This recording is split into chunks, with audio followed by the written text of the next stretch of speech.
नाशिकमध्ये पूर्व विधानसभा मतदारसंघात राडा झालाय। भाजप आणि राष्ट्रवादी शरद पवार यांच्या कार्यकर्त्यांमध्ये राडा झालाय। राहुल ढिकलेंच्या कार्यकर्त्यांनी गणेश गीतेंची गाडी फोडली। गणेश गीते पैसे वाटत असल्याचा ढिकलेंच्या समर्थकांचा आरोप आहे। त्यामुळे आणखीन एक घटना समोर येते आहे। आता नाशिकमध्ये नाशिक पूर्व विधानसभा मतदारसंघामध्ये राडा झालेला आहे। भाजप आणि राष्ट्रवादी शरद पवार पक्षाच्या कार्यकर्त्यांमध्ये हा राडा झालाय। राहुल ढिकलेंच्या कार्यकर्त्यांनी गणेश गीतेंची गाडी फोडलेली आहे। गणेश गीते हे पैसे वाटत असल्याचा ढिकलेंच्या समर्थकांचा आरोप। या संदर्भात ताजे अपडेट देण्यासाठी आपले प्रतिनिधी महेश महाले आपल्या सोबत जोडलेत।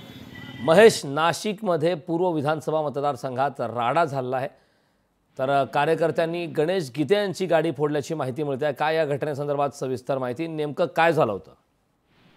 अगदी खरं आहे, कारण खरं बघितलं गेलं तर नाशिकच्या पूर्व विभागामध्ये महायुतीसह महाविकास आघाडीच्या समर्थकांमध्ये तुंबळ हाणामारी झालेली आहे। नाशिक पूर्वचे भाजपचे उमेदवार असलेले राहुल ढिकले यांच्या कार्यकर्त्यांनी महाविकास आघाडीचे उमेदवार असलेले गणेश गीते यांच्या समर्थकांची गाडी फोडलेली। खरं तर या गाडीमधून पैसे वाटप होत असल्याची जी माहिती आहे ती कार्यकर्त्यांना मिळालेली होती। तसा आरोप जो आहे तो या भाजपच्या समर्थकांनी केलेला आहे। या सगळ्या प्रकारानंतर खरं तर या दोन्ही गटांमध्ये तुंबळ अशी हाणामारी झाली। मोठा तणाव खरं तर नाशिकच्या पंचवटी परिसरामध्ये झालेला आहे। घटनास्थळी पोलीस दाखल झालेले असून आता 2 ते 3 संशयितांना ताब्यात देखील घेतलेले असून पुढील कारवाई जी आहे ती पंचवटी पोलीस ठाण्यात करण्यात येत आहे।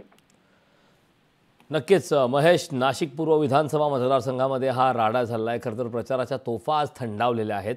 मतदानासाठी अवघे काही तासच शिल्लक असताना गणेश गीते यांच्या या गाडीवरती हल्ला झाला। मात्र या दरम्यान गणेश गीते पैसे वाटत असल्याचा ढिकलेंच्या समर्थकांचा आरोप आहे। याबाबतची काही अधिकची माहिती मिळते का?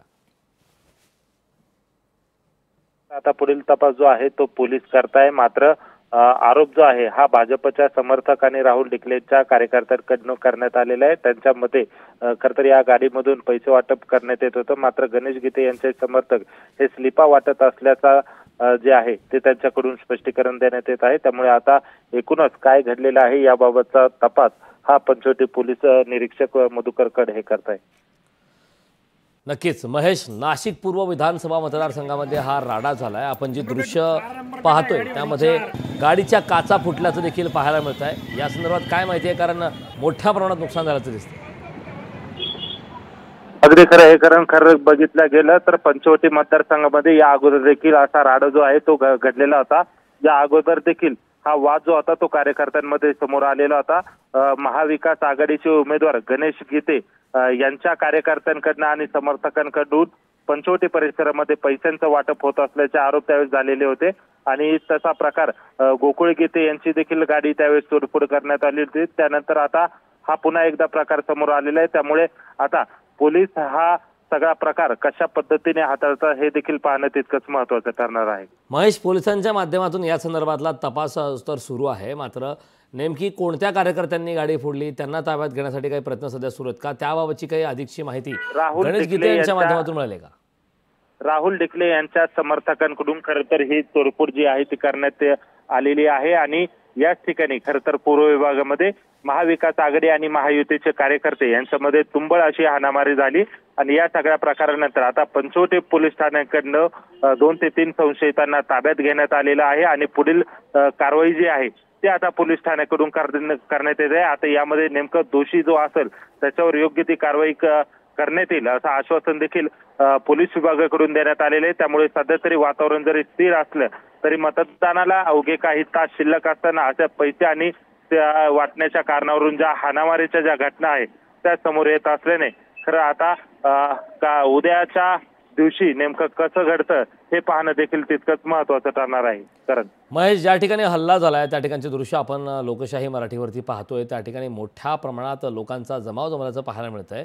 त्या ठिकाणी तणावाची परिस्थिती आहे का, किंवा आणखीन काही याचे परिणाम होतील का, यावरची काय शक्यता वर्तवण्यात येते?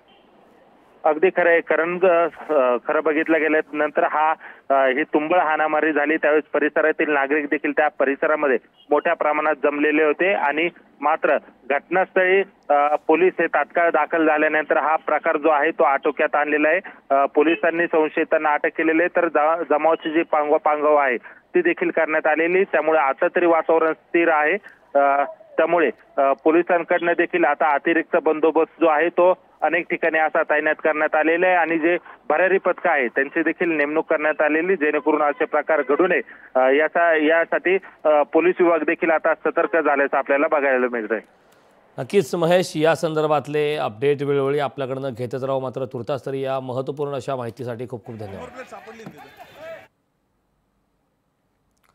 बातमी विदर्भातून. अमरावती